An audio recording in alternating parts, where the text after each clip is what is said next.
Hello viewers, আরও একটি নতুন ভিডিওতে আপনাকে স্বাগত। আজকে দেখাবো হচ্ছে যে কোনো ছবির ব্যাকগ্রাউন্ড কীভাবে রিমুভ করা যায়। আমার এই যে ডান পাশে একটি ছবি দেখতে পাচ্ছেন, ঠিক এই ছবিটি থেকে বাম পাশে যে ছবিটি দেখতে পাচ্ছেন, ঠিক এরকমভাবে আপনারাও ব্যাকগ্রাউন্ড রিমুভ করে নিতে পারবেন। তার জন্য চলেন ভিডিওটি শুরু করা যাক।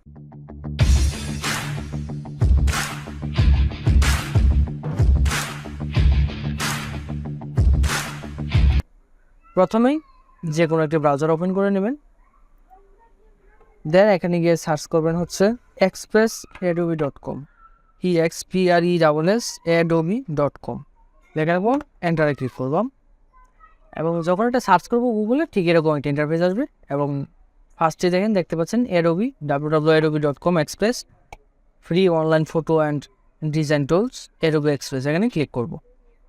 ক্লিক করাবো আমাকে নতুন আরেকটি ইন্টারফেসে নিয়ে যাবে এবং সেখানে যে মাউসটা স্ক্রল করি একটু নিচ দিকে দিয়ে চলে যাই, দেন আমি এখানে দেখতে পাবো হচ্ছে ব্যাকগ্রাউন্ড রিমুভ ব্যাকগ্রাউন্ডে যদি আমি ক্লিক করি তারপরে আমি এরকম একটা ইন্টারফেস পাবো এবং এখানে যে কোনো ছবি আমি জাস্ট ছবিটা ড্র্যাগ করে এখানে ছেড়ে দেবো। ব্রাউজ অন ইউর ডিভাইসে যদি ক্লিক করি তাহলে এখান থেকে ডিভাইস থেকে গিয়ে আমি ব্রাউজ করতে পারবো, অথবা আমি চাইলে এখানে ছবিটি জাস্ট মাউস ড্র্যাগ করে এনে ছেড়ে দিলেও হবে। দেখেন মাউস ড্র্যাগ করে ছেড়ে দিলাম, কিছুক্ষণ অপেক্ষা করতে হবে, কিছুক্ষণের মধ্যে খুব সহজেই ব্যাকগ্রাউন্ডটি রিমুভ হয়ে যাবে।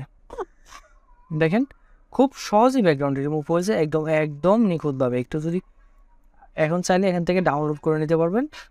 ডাউনলোডে যদি ক্লিক করি তাহলে দেখেন ডাউনলোড হয়ে যাবে এবং এখানে একদম স্মুথলিভাবে ব্যাকগ্রাউন্ডটি রিমুভ হয়ে গেল।